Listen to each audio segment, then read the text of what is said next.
हरियाली धरती पर खिल रही है, मुस्काती जिंदगी असीम है। ये पल पल नवजीवन को जन्म देती है, सांसें देती है जीने के लिए। हर सांस आपको जिंदा रखने के लिए। ऑक्सीजन आपके खून में हर सांस में समा जाता है, हमें एनर्जी देता है, हमको जीवित रखता है। यही सांस जिसे इंग्लिश में ब्रेथ कहते हैं, दोस्तों आपको पता नहीं चलता कि कब वो सीधी साधी सांस कब, कहाँ, कैसे और क्यों मौत की सांस बन जाती है। मौत की सांस आज हर जगह, हर वक्त आपकी सांसों पर क्या खतरा मंडरा रहा है, इस पर हम गौर ही नहीं करते। आज हम ऐसी ही मौत के सांसों से आपको रूबरू करेंगे। आपके मासूम बच्चे और सभी को इस मौत की सांस से आपकी पहचान करा देंगे। माझ्या घरून जर बघायचं झालं तर भाऊ जो छोटा होता त्यांचं खूप म्हणजे एक ते मॉरल कंडिशनमध्ये होते, धार्मिक। तर तो शेती, मी डॉक्टर, सर्व काही जेवढी शेतीची घराची जी पायाभूत जेवढी काही आहे सोयीसुविधा ती सर्व त्याच छोट्या भावानेच केलेली होती आणि सर्व कुटुंब त्यांच्यावरच अवलंबून होतं। नंतर असं झालं की त्यांनी एक ट्रॅक्टर घेतलं, ट्रॅक्टरमधून मळणी यंत्र पण एक साईड बिझनेस म्हणून मळणी यंत्र घेतलं त्यांनी आणि मळणी यंत्रामध्ये त्यांनी खूप म्हणजे कमवायचं असं त्यांचं एक मोटो होता। तर आणि सर्वांना धरून असं कुणी दुखावं असं काही झालं असं त्यांना सुद्धा आवडत नव्हतं। त्यांचं म्हणणं होतं की बाबा काहीही करून गाव सुधारलं पाहिजे आणि स्वतः पण सुधारलं पाहिजे। मळणी यंत्र जवळपास 1 वर्ष चांगलं चालवलं। दुसऱ्या वर्षी थोडा खोकल्याचा प्रॉब्लेम झाला, एवढा व्हायचा। दर 1-2 दिवसाला यायचा तो। नंतर काही दिवसानंतर असं एक वाढत 1-1.5 वर्ष झालं, 2 वर्ष झाले। 2 वर्षाच्या नंतर असं सुरू झालं की परसिस्टंट कफ, जे की असं श्वासोच्छ्वास सुद्धा घेता येत नव्हता, जेवण सुद्धा करायचं नाही, एवढा खोकला रात्रंदिवस। सर झोपेमध्ये सुद्धा अक्षरशः एवढं झालं की त्यांनी उठून बसलं तरच त्यांचं काहीतरी थोडंफार कमी वाटायचं, रिलीफ वाटायचं। जसं लाईंग डाऊन पोझिशनमध्ये झाले तसं कफ ॲग्रिवेट व्हायचा, वाढायचा। झोपेमध्ये सुद्धा उठूनच बसावं लागत होतं। एक 10 मिनटं झोपायची, लागलीच उठून बसायचं आणि कफ सुरू, कंटिन्यू। मग नंतर मग आम्ही एक कॉक्सचे मी माझं गृहीत धरलं की बाबा कॉक्स असू शकतो। औरंगाबादला गेल्यानंतर पेट स्कॅन केला। पेट स्कॅन केल्याच्या नंतर अक्षरशः एवढा धक्का बसला की तो असह्य असा। त्यानंतर सहज सरांनी साईडला बोलून सांगितलं की बाबा तो पहिल्या दुसऱ्या तर स्टेजमध्ये असा नाही आहे म्हणे, तो आत्ताच्या त्या जी स्टेज आहे तर ती त्यांची जवळपास 4 स्टेज ओलांडतेच आहे। कॅन्सर सेलच एवढे आहेत की डायरेक्ट मल्टिप्लाय होतात। त्यानुसार मग त्यांना मग आम्ही त्या किमोथेरपीवाल्यांकडे गेलो। त्यांनी विचारलं की बाबा मी विचारलं की बाबा त्यांना काय करावं लागेल, नेमकं शॉक द्यावा लागतील का किमो द्यावा लागतील। त्यांनी म्हणले सर शॉक हा अशा ठिकाणी दिला जातो ज्या ठिकाणी फार मायन्यूट असतो, त्याच ठिकाणी शॉक देऊन आपण तेवढंच बरं करू शकतो। एखादा ट्यूमर आहे, ट्यूमरच तेवढा शॉक देऊन कमी करू शकतो। बाकी असा स्प्रेडिंग जो आहे किंवा मॅसिव्हमध्ये आहे त्यांना आपण किमोज देतो। मग त्यांना एक सहज विचारलं की सर म्हटलं एक मी मेडिको आहे तर मला समजायला पाहिजे की किती वेळ लागतो कमी व्हायला, किती होण्याचे पॉसिबिलिटीज आहेत. त्यांनी एवढंच सांगितलं, सर म्हणे पॉसिबिलिटी फक्त आणि फक्त स्वतःची एक मेंटॅलिटी करून घ्या म्हणे, 6 महिन्या जास्तीत जास्त 6 महिने चालतील सर म्हणे. आणि लिटरली कंप्लीट 6 महिने गेले. मग मी म्हटलं सर त्यांना तर माहीत नाही आहे, त्यांना माहीत नाही तर करायला पाहिजे का? त्यांनी स्पष्ट सांगितलं हे तुमचा इश्यू आहे, करायचं की नाही फॅमिलीचा.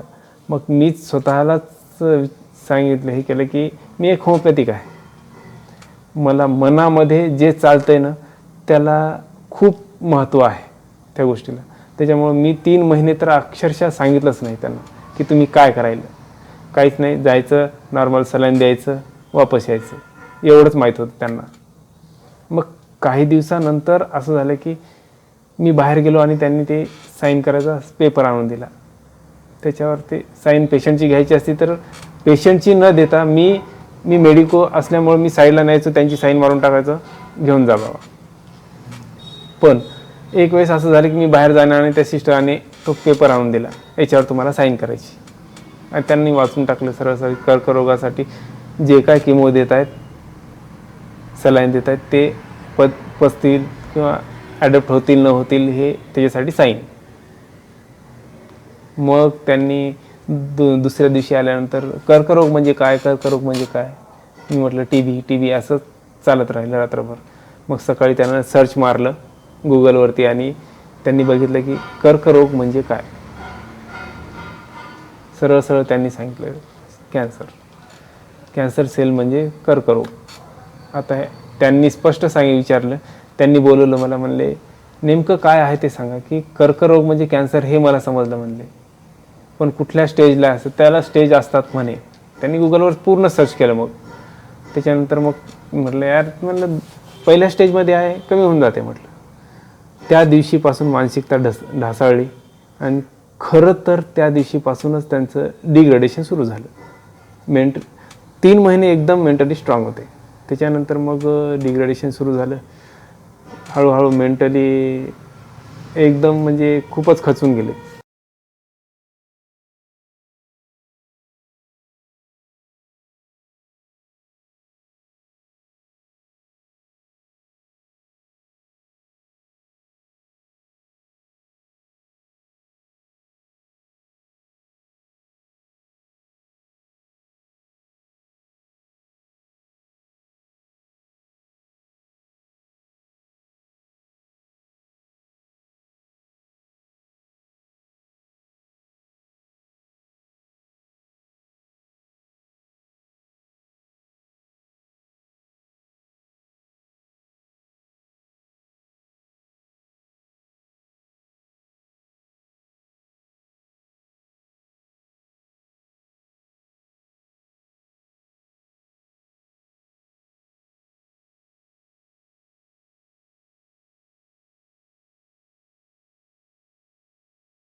मग चिवडा दिल्यानंतर मग थोडासा चिवडा खाल्ला, जास्तीत जास्त 1 ग्राम खाल्ला असेल की मग बस झाला म्हणे. थोडंसं 1 घोट पाणी पिलं.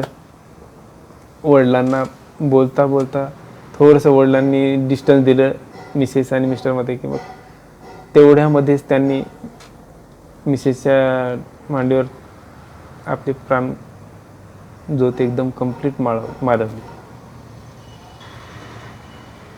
मृत्यु तो अटल है, लेकिन मृत्यु को अपने हाथों से किसी ज्ञान के बिना हम अपने दरवाजे खुद खींच कर ला रहे हैं.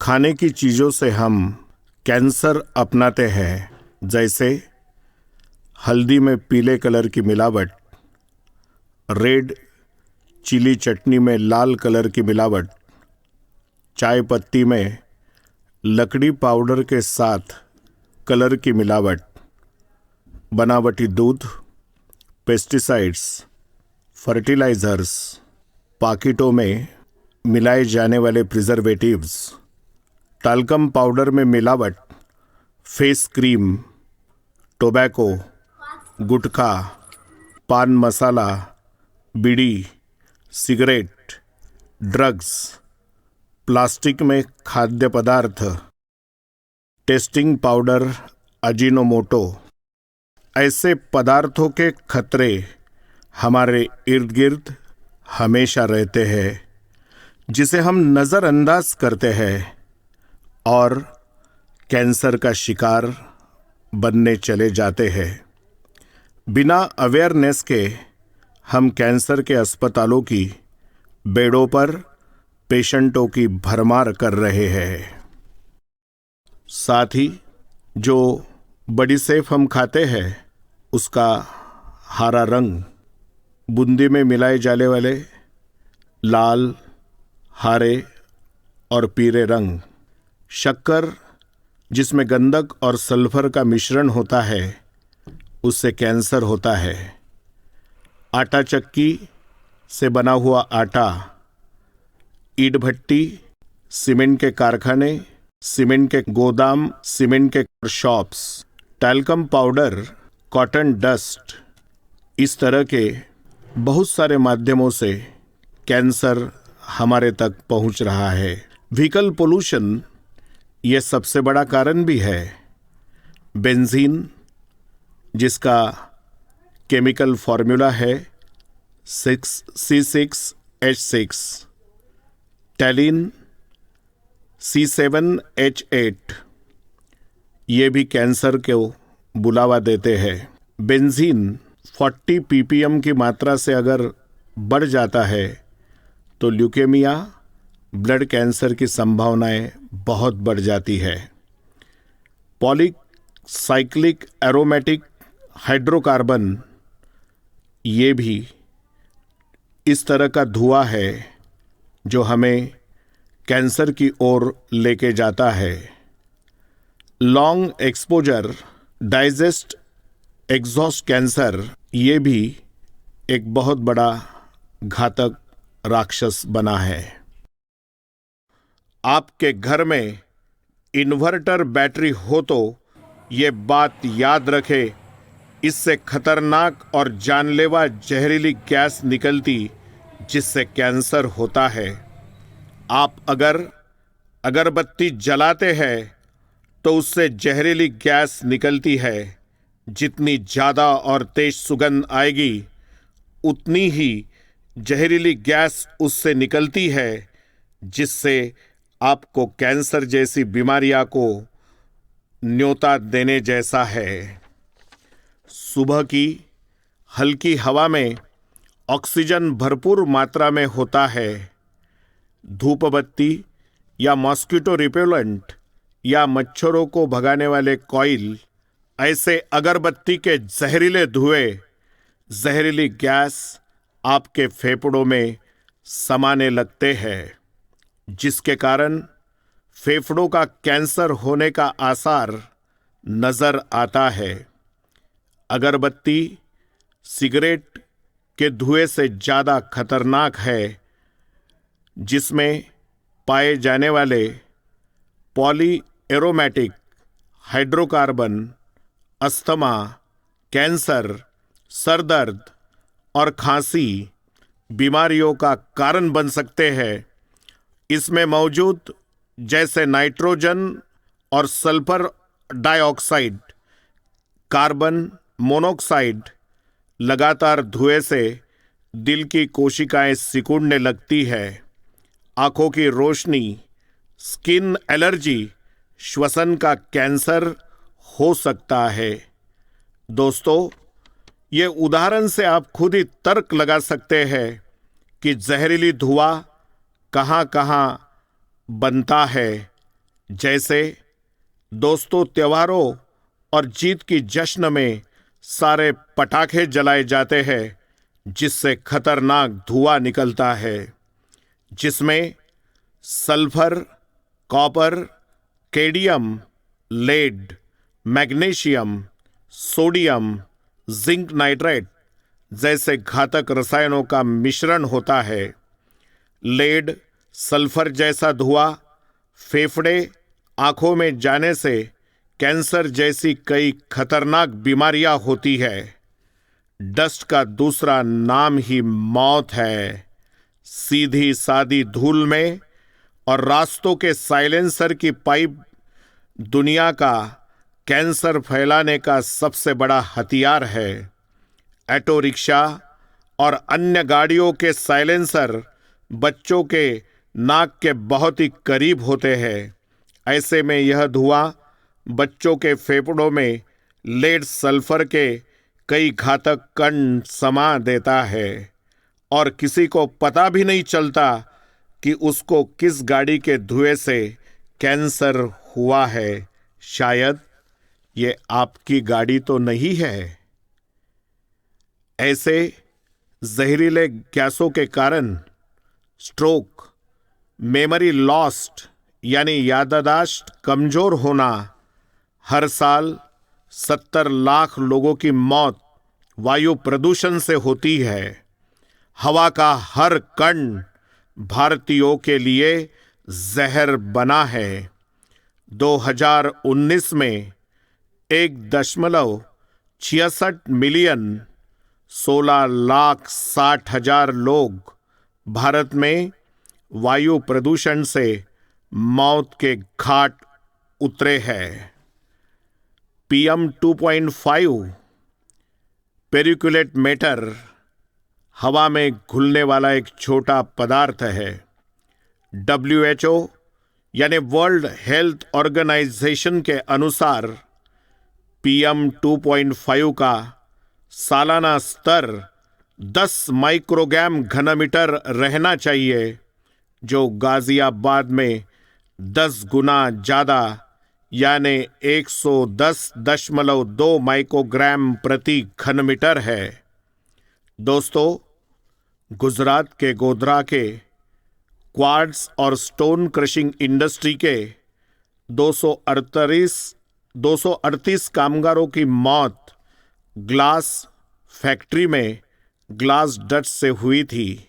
सिलोकोसिस डेथ्स इसे अंग्रेजी में कहा जाता है, जिसके कारण सुप्रीम कोर्ट के आदेश से गुजरात सरकार 7 करोड़ रुपए मुआवजे के रुपए में उन्हें देना पड़ा था।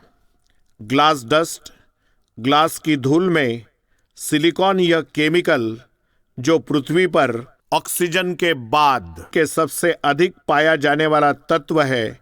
सिलिका यह ईंट, cement, concrete wall, dry wall, fibre cement product,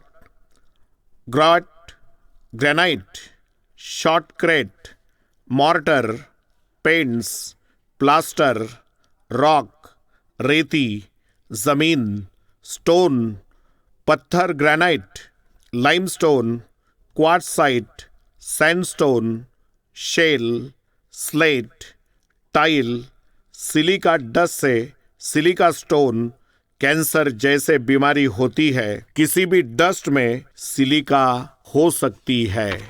धुळीपासून होणारे आजार हे मूळतः ऑक्युपेशनल हॅझार्ड्समध्ये मोडतात. धूळ म्हणजे विविध प्रकारची धूळ असते. शेतात धान्य उचलताना उडणारे धूळ, शेतातील विविध हळद, बाकीचे इतर कामं करताना उडणारे धूळ, क्रेन मशीनजवळ काम करणाऱ्यांमधले जे धूळ, कर्मचारी जे कामगार लोक असतात त्यांना धोकादायक असतो. रोडवरील कामगार जे काम करत असतात त्यांनासुद्धा ते धुळीचा धोका खूप उद्भवतो. कॉटन सूतगिरणीतले कर्मचारी विशेषतः म्हणजे जास्तीत जास्त वेळ तिथं काम करणारे जे कर्मचारी असतात त्यांना ते बारीक बारीक कण म्हणजेच धूळ श्वासोश्वासाद्वारे फुफ्फुसात जाऊन त्याचे विविध आजार होतात.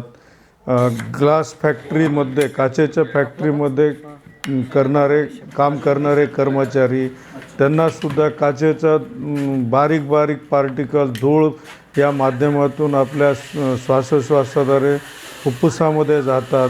त्याच्यात अजून सॉमिलमध्ये काम करणारे म्हणजे लाकडे कापताना वगैरे काम करणारे कर्मचारी त्यांच्यासुद्धा श्वासोश्वासातून फुफ्फुसामध्ये जाऊन बरेचसे आजार होतात. आणि बऱ्याचशा केमिकल इंडस्ट्रीमध्ये सुद्धा धूळ त्याद्वारे होत राहतात. सोयाबीनचे जे पदार्थ बनवतात त्या फॅक्टरीमध्ये सुद्धा धुळीचे कण कर्मचाऱ्यांच्या श्वासोश्वासाद्वारे फुफ्फुसामध्ये जातात. सिमेंट फॅक्टरीमध्ये सुद्धा सिमेंटचं धूळ हे कर्मचाऱ्यांच्या श्वासोश्वासाद्वारे फुफ्फुसात जाऊन बरेच आजार होतात. आणि हे सतत काम करीत असल्यामुळे त्या फॅक्टरीमध्ये आणि त्यांना नियमितपणे सुट्ट्या मिळत नसल्यामुळे त्यांचा आजार हा बळावत राहतो. कारण जे कर्मचारी एकसारखा काम करतो तो सतत श्वासोश्वासाद्वारे ते धूळ फुफ्फुसामध्ये घेत राहतो. त्याच्यामुळे त्याचा आजार जास्त होऊन आजारपणात लवकर त्याचा जीव जाण्याची शक्यता जास्त असते.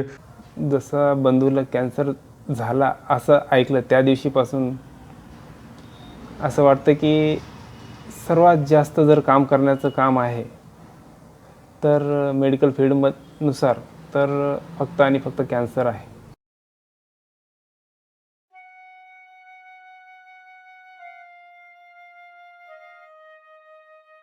कैंसर पर अनुसंधान के लिए अंतर्राष्ट्रीय एजेंसी जो दुनिया भर में कैंसर के आंकड़ों को इकट्ठा करता है और प्रकाशित करता है, इसमें 116 में कुछ पदार्थों और गतिविधियों की एक सूची है जो अब कैंसर का कारण माना जाता है कि केवल कैंसर का कारण बनता है. यह है IARC का समूह सूची. 1. तंबाकू, धूम्रपान. 2. सन लैंप्स और सनबेड्स. एक टैनिंग बेड एक उपकरण जो एक कॉस्मेटिक टैन के लिए पराबैंगनी विकिरण का उत्सर्जन करता है. वह मनुष्यों को UV विकिरण के लिए और एक्सपोजर दे सकता है जिससे त्वचा कैंसर, मोतियाबिंद और समय से पहले बूढ़ा हो सकता है. 3. एल्यूमिनियम उत्पादन. एल्यूमिनियम रिडक्शन प्लांट्स में श्रमिकों में बढ़े हुए फेफड़े और मूत्राशय के कैंसर के खतरे बताए गए हैं. रसायनों के धुएं में श्रमिकों की कमी हो सकती है और प्रक्रिया के दौरान लंबे समय तक कोयला टार पिच ज्वालामुखी के संपर्क में रहने से कैंसर हो सकता है. 4. पीने के पानी में आर्सेनिक. अत्यधिक विषैला रसायन जिसका उपयोग विनिर्माण उद्योग में उपयोग किए जाने वाले कुछ मिश्र धातुओं को बनाने के लिए किया जाता है. विशेष रूप से भूजल में पीने के पानी की आपूर्ति में मिल सकता है. आर्सेनिक त्वचा कैंसर का कारण बनता है और यकृत, फेफड़े, गुर्दे और मूत्राशय के कैंसर के कारण से जुड़ा हुआ है. 5. ओरामाइन उत्पादन. ओराइन को एंटीसेप्टिक एजेंट के रूप में और साथ ही डाई बनाने के लिए इस्तेमाल किया जा सकता है. एक अध्ययन में पाया गया कि विनिर्माण प्रक्रिया के दौरान हानिकारक एजेंटों जैसे कि फॉर्मलाडिहाइड और सल्फर के माध्यम से ओरामाइन के निर्माण में लगे पुरुषों में मूत्राशय के ट्यूमर की अधिकता होती है. 6. बूट और जूता निर्माण और मरम्मत। संदिग्ध कार्सिनोजेंस जैसे चमड़े की धूल, बेंजीन और अन्य सॉल्वेंट्स के संपर्क में आने के कारण नाक के कैंसर और ल्यूकेमिया के बढ़ते जोखिम से जुड़ा हुआ है। फिर भी जूता निर्माण में कैंसर का खतरा अवधि और स्तर के आधार पर भिन्न हो सकता है। 7. कोयला गैसीकरण। कोयला गैसीकरण के लिए व्यावसायिक जोखिम वाले श्रमिकों के कैंसर के स्तर का अध्ययन। जब गैस बनाने के लिए ऑक्सीजन, भाप और कार्बन डाइऑक्साइड के साथ कोयले की प्रतिक्रिया होती है तो वहाँ फेफड़ों के कैंसर की अधिकता दिखाई देती है। 8. कोयला टार आसवन। कोयले से उत्पन्न कोयला टार पिच एक मोटी काली तरल है जो कोयला टार के आसवन के बाद बनी रहती है। इसका उपयोग कोटिंग्स और पेंट के लिए छत और फर्श में और डामर उत्पादों में एक बांधने की मशीन के रूप में किया जाता है। कोयला टार और कोयला टार पिच दोनों में कई रासायनिक यौगिक हैं जिनमें बेंजीन जैसे कार्सिनोजेंस शामिल है। कोयला टार के लिए मानव का संपर्क त्वचा के माध्यम से, सांस लेना, खूस और अवशोषण के माध्यम से हो सकता है। पर्यावरणीय प्रदूषण में सामान्य आबादी को कोयला टार्स के संपर्क में लाया जा सकता है। 9. कोक ईंधन उत्पादन। कोकिंग संयंत्र और कोयला टार उत्पादन संयंत्रों में श्रमिक जहां कोयले को एक ठोस ईंधन के रूप में उपयोग करने के लिए परिष्कृत किया जाता है। कोक उत्सर्जन को उजागर किया जा सकता है और फेफड़े के कैंसर और गुर्दे से मरने का अधिक जोखिम होता है। कैंसर। 10. फर्नीचर और कैबिनेट बनाना। अध्ययन के अनुसार लकड़ी के धूल के अत्यधिक जोखिम के साथ फर्नीचर निर्माताओं को नाक के कैंसर के जोखिम में सांख्यिकीय वृद्धि दिखाई जाती है। 11. हेमेटाइट खनन। भूमिगत रेडॉन के संपर्क में आने से। खनन हेमेटाइट लोहे का एक भूमिगत स्रोत। कार्यकर्ता एक साथ रेडॉन के संपर्क में आते हैं, एक रेडियोधर्मी कार्सिनोजेन जो फेफड़े के कैंसर के खतरे में बड़ी वृद्धि का कारण बन सकता है। 12. दूसरा, धूम्रपान। निष्क्रिय धूम्रपान के रूप में जाना जाता है। धूम्रपान करने वाले व्यक्ति के धूम्रपान न करने का जोखिम अन्य लोगों के धूम्रपान में सांस लेने से 1/4 तक बढ़ सकता है। यह स्वर यंत्र और ग्रसनी के कैंसर के खतरे को भी बढ़ा सकता है। यह अनुमान लगाया गया है कि हर साल यूके में फेफड़े के कैंसर, हृदय रोग, स्ट्रोक और फेफड़ों की स्थिति पुरानी प्रतिरोधी फेफड़े के रोग से 12,000 से अधिक लोग धूम्रपान करते हैं। 13. आयरन और स्टील की स्थापना। दुनिया के विभिन्न हिस्सों में लोहे और स्टील के संस्थापक श्रमिकों के अध्ययन से पता चला कि उन्हें फेफड़ों के कैंसर का खतरा काफ़ी बढ़ गया है। लोहे और स्टील के संस्थापक उद्योग में एक्सपोजर जटिल होते हैं और इसमें कई प्रकार के ज्ञात जीनोटॉक्सिक और कार्सिनोजेनिक पदार्थ शामिल होते हैं जिनमें धातु और फॉर्मलाडेहाइड शामिल है। 14. आइसोप्रोपेनॉल निर्माण। मजबूत एसिड प्रक्रिया।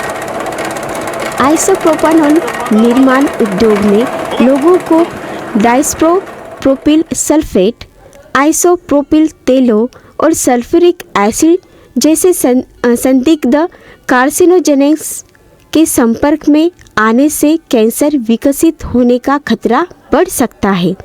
एक मजबूत गंध के साथ रंगहीन ज्वलनशील रासायनिक यौगिक में विभिन्न प्रकार के औद्योगिक, घरेलू और औषधीय उपयोग होते हैं। आइसोप्रोपिल अल्कोहल घोल में रबिंग अल्कोहल, हैंड सैनिटाइजर और कीटाणुनाशक पैड पाए जाते हैं। 15. एक चित्रकार के रूप में व्यावसायिक जोखिम। अध्ययनों ने एक चित्रकार के रूप में काम करने और कैंसर के जोखिम के बीच एक लिंक पाया है। ऐसे मामले में मूत्राशय कैंसर और ल्यूकेमिया जैसी मौतें बेंजीन के संपर्क में आने से हो सकती है। उच्च स्तर पर एक रसायन जो कैंसर पैदा कर सकता है और पेंट उत्पादन में पाया जा सकता है, अन्य कार्बनिक सॉल्वेंट्स के साथ मिश्रित। फेफड़े के कैंसर के मामले पेंट क्रोमेट वाले कणों के संपर्क में और पेंट व्यापार में एस्बेस्टस से हो सकते हैं। 16. कोयला टार पिच के साथ फर्श और छत।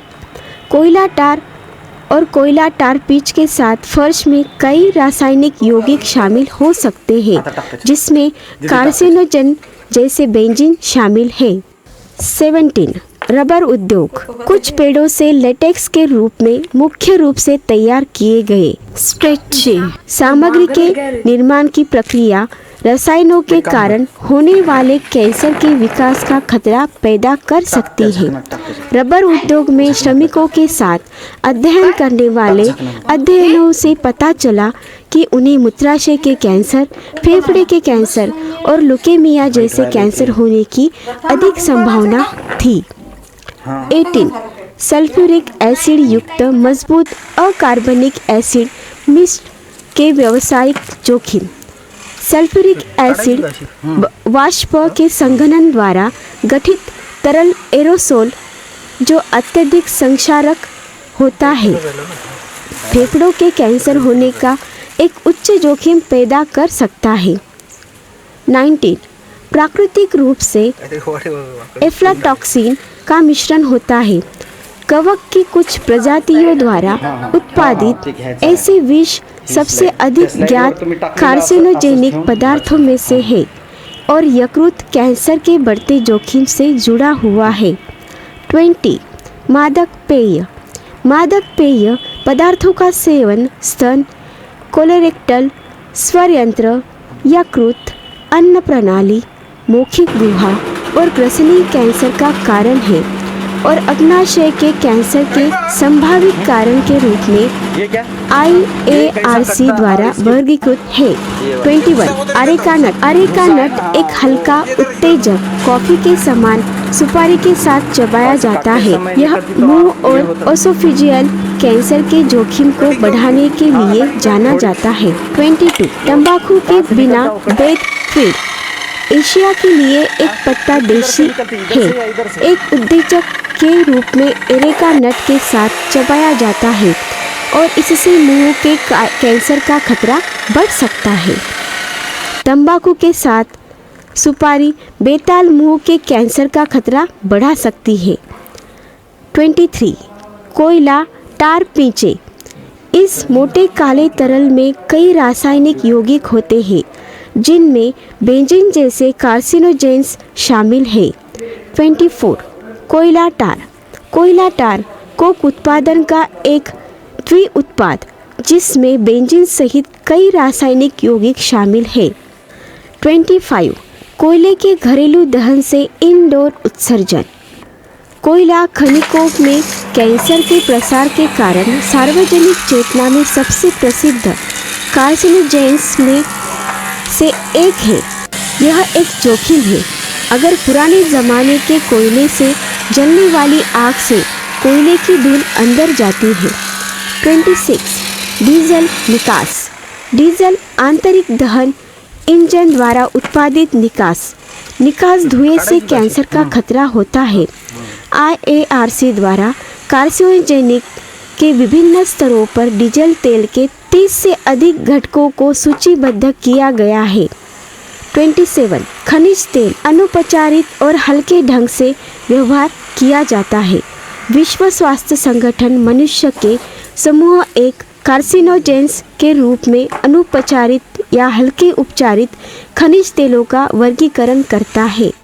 अत्यधिक परिष्कृत तेलों का समूह 3 के रूप में वर्गीकृत किया गया है, जिसका अर्थ है कि उन्हें कार्सिनोजेनिक होने का संदेह नहीं है, फिर भी अपर्याप्त निष्कर्षों के कारण हानि रहित के रूप में वर्गीकृत नहीं किया जा सकता है। 28. फेनासेटिन। एनाल्जेसिक मिश्रण युक्त।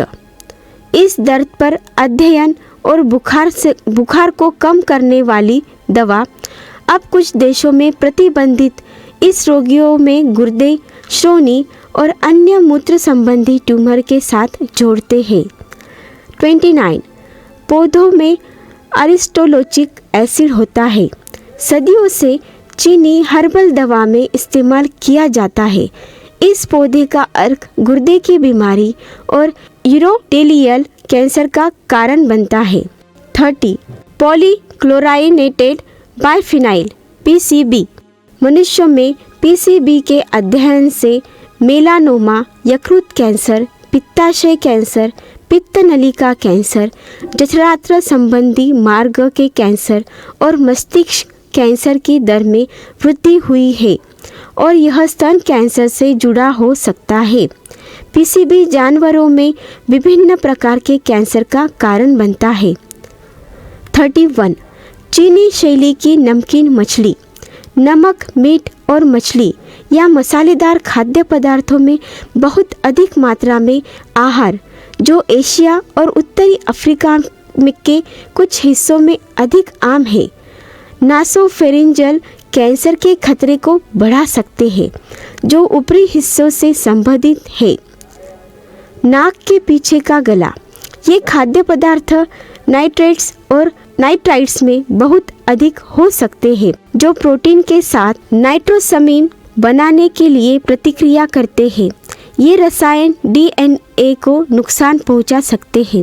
32 शेल तेल। फ्रैकिंग सहित शेल गैस का विकास। इस प्रक्रिया के दौरान हवा, पानी और मिट्टी में जहरीले रसायन छोड़ सकता है।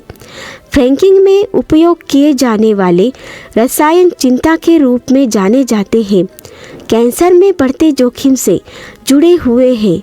बेंजीन, एक्रिलामाइड और फार्मलाडिहाइड सभी को IARC द्वारा मानव कार्सिनोजन के रूप में सूचीबद्ध किया गया है। 33 सूट्स। कोयले की धूल। मुख्य रूप से कोयले के जलने से एक विशिष्ट चिमनी स्वीप कैंसर में योगदान दिया था, जो 19वीं शताब्दी में प्रचलित था। 34 धूम्रपान रहित तंबाकू उत्पाद। तंबाकू को उत्तेजक के रूप में चबाया जाता है, कभी कभी सुपारी जैसे अन्य पत्तों के साथ, विशेष रूप से स्वर यंत्र और मुंह के कैंसर से जुड़ा होता है। 35 लकड़ी की धूल। कैंसर जन और नाक के कैंसर के कारण लकड़ी की धूल के बारे में जागरूकता बढ़ रही है। 36 प्रोसेस्ड मीट। किसी भी तरह से संरक्षित या स्वाद के लिए पकाए जाने वाला मांस, उदाहरणों में हैम, बेकन और सॉसेज शामिल है। विश्व स्वास्थ्य संगठन WHO द्वारा अक्टूबर 2015 में आंत्र कैंसर के विशिष्ट लिंक के साथ इसे तंबाकू के रूप में खतरनाक स्थान दिया गया था। 37 एसिटाल्डिहाइड। 38 4 अमीनो बिफाइल। 39 एरिस्टोलोचिक एसिड और पौधे वाले पौधे। 40 आर्सेनिक और आर्सेनिक कंपोनेंट। 41 अभ्रक। 42 azathioprine. 43 benzene. 44 benzidine. 45 benzo a pyrene. 46 beryllium और beryllium component. 47 chlornaphazine NBIS 2 chloroethyl 2 naphthylamine. 48 20 chloromethyl ether. 49 chloromethyl methyl ether. 50 1,3 butadiene. 51 1,4 butanediol dimethanesulfonate busulfan Myleran. 52 cadmium और cadmium component. 53 chlorambucil. 54 methyl CCNU1 2 chloroethyl 3 4 methyl cyclohexyl 1 nitrosourea semustine. 55 chromium 4 component. 56 55 chromium 6 component, 56 cyclosporin, 57 गर्भनिरोधक hormonal संयुक्त रूप oestrogen और एक progesterone वाले दोनों, 58 गर्भनिरोधक मौखिक hormonal गर्भनिरोधक के अनुक्रमिक रूप एस्ट्रोजन की अवधि केवल एस्ट्रोजन और प्रोजेस्टेरोन दोनों की अवधि के बाद, 59 cyclophosphamide, 60 diethylstilbestrol, 61 dyes benzidine से चयापचय करते हैं, 62 Epstein Barr virus, 63 oestrogen non steroidal, 64 oestrogen steroidal, 65 oestrogen therapy postmenopausal, मादक पेय में 69 इथेनॉल, 66 एरियोनाइट, 67 एथिलीन ऑक्साइड, 68 अकेले एटोपोसाइड और सिस्प्लेटिन और ब्रोमाइन सिंह के संयोजक में, 69 formaldehyde, 70 gallium arsenide, 71 Helicobacter pylori संक्रमण के साथ, 72 हेपेटाइटिस बी वायरस जीर्ण संक्रमण, 73 हेपेटाइटिस सी वायरस जीर्ण संक्रमण, 74 जीन्स एरिस्टोलोचिया के पौधों की प्रजातियों वाले हर्बल उपचार, 75 मानव इम्यूनो डिफिशियंसी वायरस टाइप 1 संक्रमण के साथ, 76 मानव पेपिलोमा वायरस प्रकार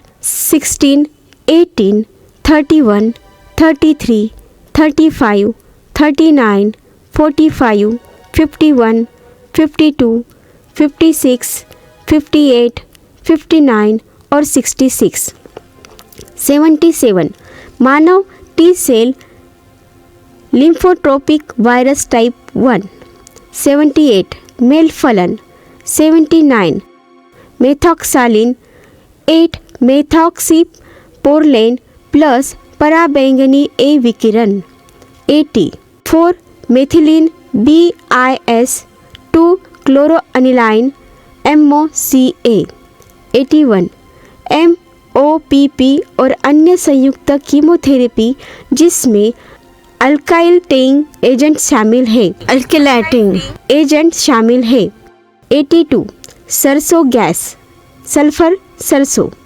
83 2 नेफ्थिलमाइन, 84 न्यूट्रॉन विकिरण, 85 nickel component, 86 N nitrosomethyl amino, 3 pyridyl 1 butanone NNK, 87 nitrosonornicotine NNN, 88 Opisthorchis viverrini संक्रमण के साथ, 89 बाहरी वायु प्रदूषण, बाहरी वायु प्रदूषण में 94 पार्टिकुलेट मैटर, 90 फॉस्फोरस 32 फॉस्फेट के रूप में, 91 प्लूटोनियम 239 और इसके क्षय उत्पाद, इसमें प्लूटोनियम 240 और अन्य समस्थानिक शामिल हो सकते हैं। एरोनॉल के रूप में परमाणु रिएक्टर दुर्घटनाओं और परमाणु हथियार विस्फोट, बचपन के दौरान जोखिम से आयोडीन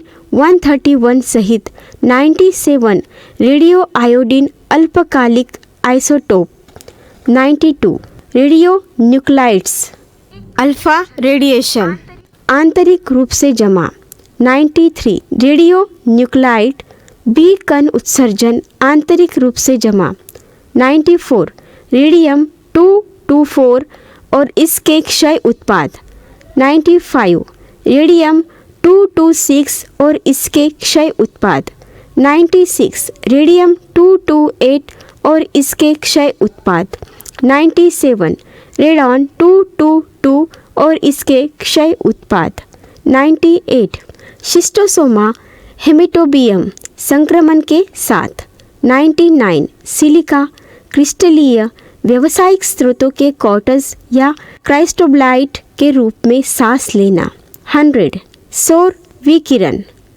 101 तालक जिसमें अभ्रक तंतु होते हैं।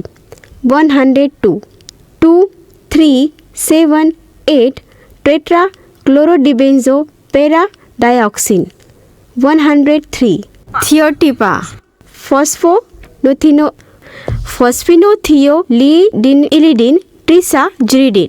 104 थोरियम 232 और उसके क्षय उत्पादों थोरियम 232 डाइऑक्साइड के कोलाइडल फैलाव के रूप में अंतःशिरा। 105 ट्रेसुल्फेन। 106 ऑर्थोटोलिडेन। 107 विनाइल फ्लोराइड। 108 पराबैंगनी विकिरण। 109 एक्स विकिरण और गामा विकिरण।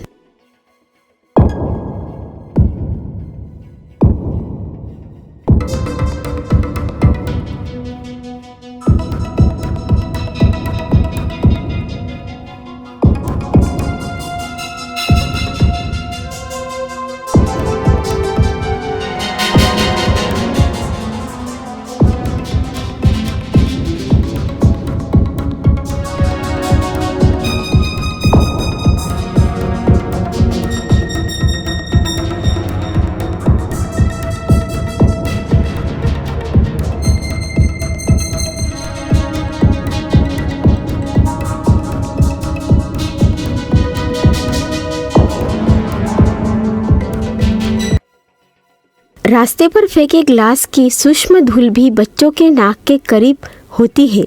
कंस्ट्रक्शन फील्ड पर उड़ती सीमेंट, बेरिंग मशीन से पत्थरों की धूल, प्लास्टिक कटिंग से उड़ते बारीक कण, फर्श, tiles, marbles cutting, steel, fibre, aluminium cutting से उड़ती धूल लॉन्ग एक्सपोजर से फेफड़ों को कैंसर तक ले जाने में कारगर साबित होती है। गन्ने के जूस की मशीन या जनरेटर या फिर अन्य मशीन चलाने के लिए पेट्रोल डीजल पर चलने वाली पावर मशीन का कोई भारत स्टेज 4 या 6 नहीं होता। ऐसी मशीन से पर्टिकुलर मैटर की साइज बड़ी होती है जो फेफड़ों में और खाद्य पदार्थ में घुल मिलकर शरीर में घुस जाती है। खाना बनाते समय ऐसी कांच की चूड़ियाँ टालना क्या गलत है? हल्दी की प्रक्रिया में काम करते मजदूरों को भी लॉन्ग एक्सपोजर खतरनाक होता है। कागज़ की स्याही खाद्य पदार्थों में घुल मिलकर कैंसर को न्योता देती है। हर दिन कागज़ में खाने वालों की तादाद भारत में अनगिनत है।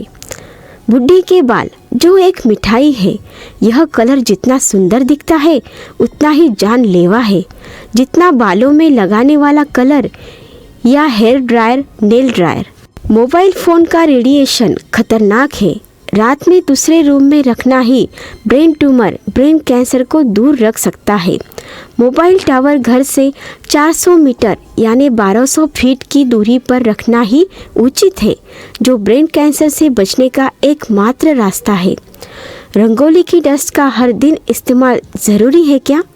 जनाब, गुलाल से खुशियाँ बांटने का मज़ा भी फेफड़ों में गंधक, लीड, शीशा भर देता है जो कैंसर की ओर ले जाता है। खाद्य कलर जो बड़े cake, sweets, biryani, Kurkure, chocolate, peppermints की गोली, मिर्ची, सब्जियों पर डाले जाने वाले कलर घर लाकर हम कैंसर का शिकार आसानी से बनते हैं। आपका नाम क्या? श्याम यादव। श्याम यादव जी। तो यादव जी, आप ये फर्श काटने का काम कब से करते हैं? हम 12 साल से करते हैं। 12 साल से करते हैं। ये 12 साल में आपको इतना अनुभव आया होगा, तो इसमें आपको इससे जो धूल निकलती है, ये धूल से सांस के ऊपर, फेफड़े के ऊपर या आँखों के ऊपर क्या क्या परिणाम होते हैं, इसके बारे में आपको कुछ मालूम है क्या? नहीं सर, मालूम तो नहीं, मगर परिणाम होते हैं। हाँ हाँ। आपको तकलीफ कुछ महसूस हुई क्या इस 12 साल में? नहीं, कभी सांस लेने में तकलीफ हो जाती है। सांस लेने में तकलीफ होती है। आँख लाल होती है और आँख तो ये इसके कन जाते हैं। हाँ हाँ। तो हम दवाखाने में जाते हैं। अच्छा। तो ये जो फर्श का काम करते समय इसके लिए कुछ सेफ्टी का कुछ लोग इस्तेमाल करते हुए दिखाई नहीं देते लोग फर्श काटते समय? नहीं, ज़्यादातर लोग इसको इस्तेमाल नहीं करते। आप ये फर्शी काटने का काम कब से करते हैं? सर मैं 12 साल से करता हूँ। 12 साल से। फिर ये 12 साल से आप फर्श काटते तो इसकी धूल के लिए आँखों में जाती होंगी, सांस में जाती, तो आप इसके प्रोटेक्शन के लिए क्या करते? सर आँखों के चश्मा लगा लेते, मुँह के मास्क रहते हैं, मास्क बांधते। लगाते क्या आप? और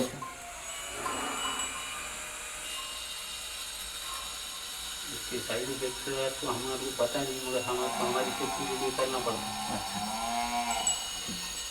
अच्छी बात।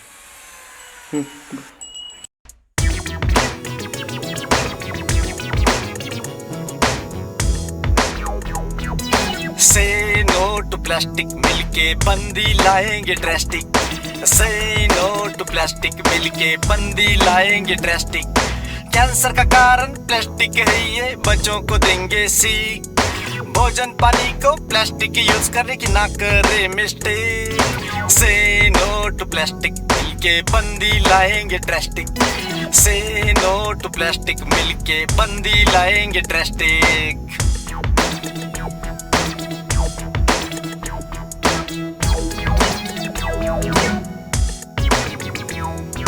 वायु जल मृदा प्रदूषण का करता है पुनर्चक्रण। वायु जल मृदा प्रदूषण का करता है पुनर्चक्रण। 2017 प्लास्टिक कचरा चाइना ने किया बंद, रिसाइकल चाइना ने किया बंद। से नो टू प्लास्टिक मिलके बंदी लाएंगे ड्रास्टिक। से नो टू प्लास्टिक मिलके बंदी लाएंगे ड्रास्टिक। कैंसर का कारण प्लास्टिक है, ये बच्चों को देंगे सीख। भोजन पानी को प्लास्टिक यूज करने की ना करे मिस्टेक। से नो टू प्लास्टिक मिलके बंदी लाएंगे ड्रास्टिक। से नो टू प्लास्टिक। से नो टू प्लास्टिक।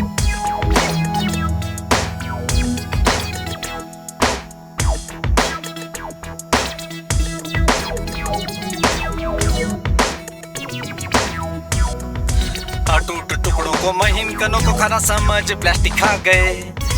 अटूट टुकड़ों को महीन कणों को खाना समझ प्लास्टिक खा गए। पक्षी जलीय जानवर समुद्री जीव मर गए। हो समुद्री जीव मर गए। से नो टू प्लास्टिक मिलके बंदी लाएंगे ड्रास्टिक। से नो टू प्लास्टिक मिलके बंदी लाएंगे ड्रास्टिक। कैंसर का कारण प्लास्टिक है, ये बच्चों को देंगे सीख। भोजन पानी को प्लास्टिक यूज करने की ना करे मिस्टेक। से नो टू प्लास्टिक मिलके बंदी लाएंगे ड्रास्टिक। से नो टू प्लास्टिक। से नो टू प्लास्टिक। से नो टू प्लास्टिक।